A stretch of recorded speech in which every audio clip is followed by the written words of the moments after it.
মৰমৰ ছাত্ৰ-ছাত্ৰীসকল, তোমালোক সকলোকে মোৰ ইউটিউব চেনেল এইচএছ পাঠশালালৈ স্বাগতম জনাইছোঁ।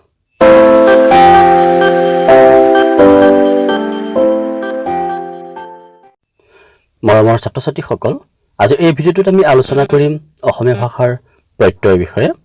প্ৰত্যয়নো কাক বোলে সেই বিষয়ে আলোচনা কৰিম। প্ৰত্যয় কেইবিধ সেই দুবিধৰ বিষয়ে আলোচনা কৰিম আৰু লগতে তোমালোকে যে টান পোৱা প্ৰত্যয় ভাঙিবলৈ প্ৰত্যয়নো কেনেকৈ সহজে ভাঙিব পাৰি তাৰো এটা সহজ উপায় দিম ভিডিঅ'টো একেবাৰে শেষলৈ। প্ৰথমে চাওঁ আহা যে প্ৰত্যয় কাক বোলে। ধাতু বা প্ৰাতিপদিকৰ পাছত যোগ হোৱা বদ্ধ ৰূপবোৰকে প্ৰত্যয় বোলা হয়। প্ৰত্যয়বোৰে স্বাধীনভাৱে অৰ্থ প্ৰকাশ কৰিব নোৱাৰে। শব্দ বা ধাতুৰ পাছত যোগ কৰিলে ইহঁতে অৰ্থ প্ৰকাশ কৰাৰ ক্ষমতা লাভ কৰে। গতিকে যিবোৰ বদ্ধ ৰূপে কোনো মূল ৰূপৰ আশ্ৰয় নোহোৱাকৈ বাক্যত অকলে ব্যৱহাৰ হৈ অৰ্থ প্ৰকাশ কৰিব নোৱাৰে সেইবোৰেই প্ৰত্যয়। ইয়াত বদ্ধ ৰূপ মানে বুজোৱা হৈছে যে কিছুমান বৰ্ণৰ সমষ্টি আৰু যিবোৰ বৰ্ণৰ সমষ্টিৰ কোনো অৰ্থ নাই, নিজাকৈ অৰ্থ নাথাকে, কিন্তু কিছুমান শব্দ বা ধাতুৰ পাছত যদি যোগ হয় তেতিয়া সেইবোৰে অন্য এটা শব্দৰ সৃষ্টি কৰে যিটো শব্দৰ অৰ্থ পোৱা যায় বা যিটো শব্দৰ অৰ্থ থাকে। গতিকে বদ্ধ ৰূপ বা বৰ্ণ সমষ্টিৰ কোনো নিজা অৰ্থ নাথাকে। উদাহৰণস্বৰূপে নাচ ধাতুৰ পাছত অনি যোগ হৈ হোৱা শব্দ নাচনী। ইয়াত নাচ এটা ধাতু, অনি এটা বৰ্ণ সমষ্টি বা এটা বদ্ধ ৰূপ যাৰ কোনো নিজা অৰ্থ নাই, কিন্তু অনি যেতিয়া নাচৰ লগত যোগ হৈছে তেতিয়া নাচনী হৈছে, অৰ্থাৎ নাচনী শব্দৰ কিন্তু অৰ্থ আছে। সেয়েহে অনি এটা প্ৰত্যয়, নাচ এটা ধাতু।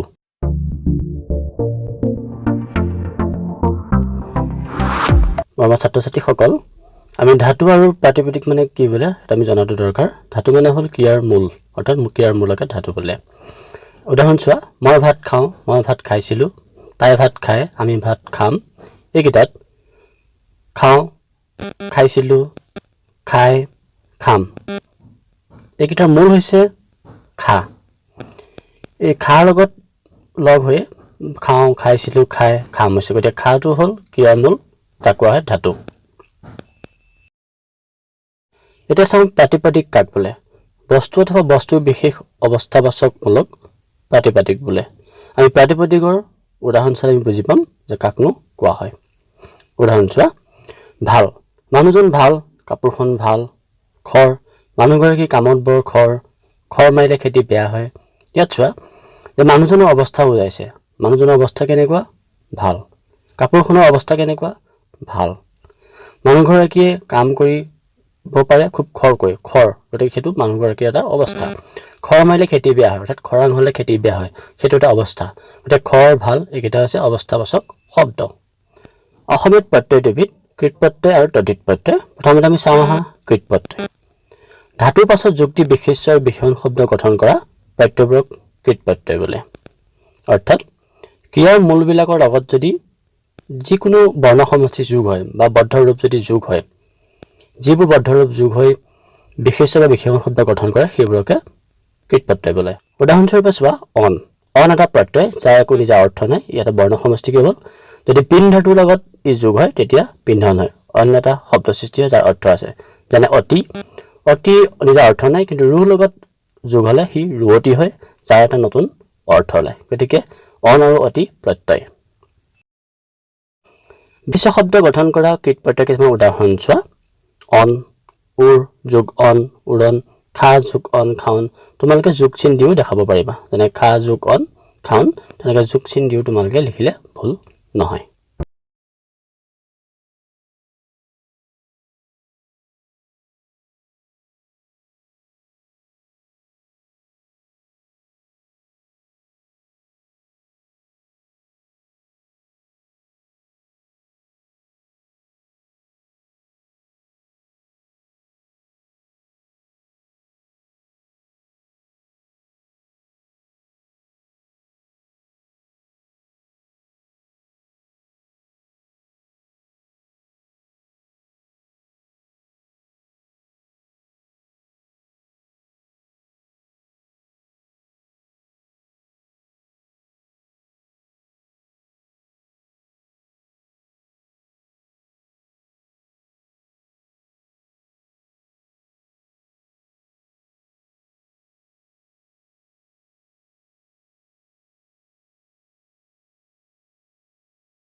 এতিয়া বিশেষণ শব্দ গঠন কৰা কীট প্ৰত্যয় কেইটামান উদাহৰণ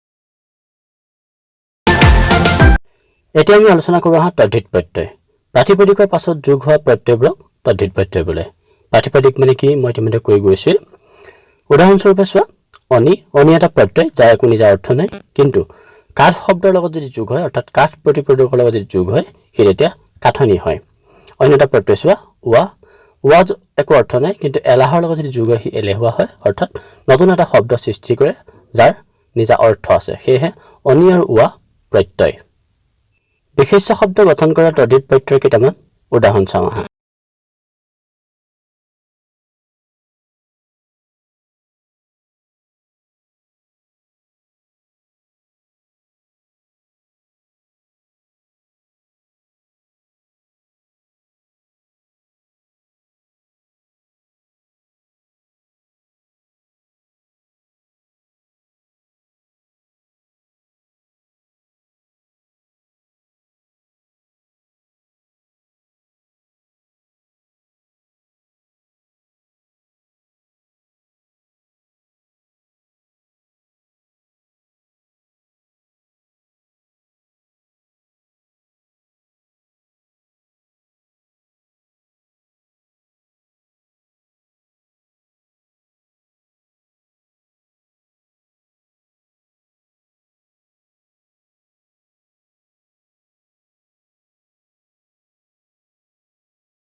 আমি এটা উদাহৰণ লওঁ ধাননি এই ধাননিটো প্ৰত্যয় ভাঙিবৰ কাৰণে আমি প্ৰথমতে কি কৰিব লাগিব যে আমি যেনেকৈ মেছেজত লিখো ঠিক তেনেকৈ আমি ইংৰাজীত লিখি ল'ব লাগিব DHANONI ধাননি আমি মেছেজত যেনেকৈ লিখো ঠিক তেনেকৈ অসমীয়াটো আমি ইংৰাজীত লিখি ল'লো তাৰপিছত আমি কি কৰিম যে বাওঁ ফালৰ পৰা আমি চাম যে প্ৰথম ভাৱেলটো ক'ত আছে আমি চালো যে DH তাৰপিছত A আছে তাৰপিছত আমি চাম যে দ্বিতীয় ভাৱেলটো ক'ত আছে বাওঁ ফালৰ পৰা O আছে এটা সেই যে দুটা ভাৱেল আছে A আৰু O তাৰ মাজত আমি কনসনেন্টটো চাম N এটা আমি ভাগ কৰি দিম ভাগ কৰিলে আমি এফালে বাওঁ ফালে পাম এটা ধান আৰু সোঁ ফালে পাম আমি বেলেগ এটা শব্দ অনি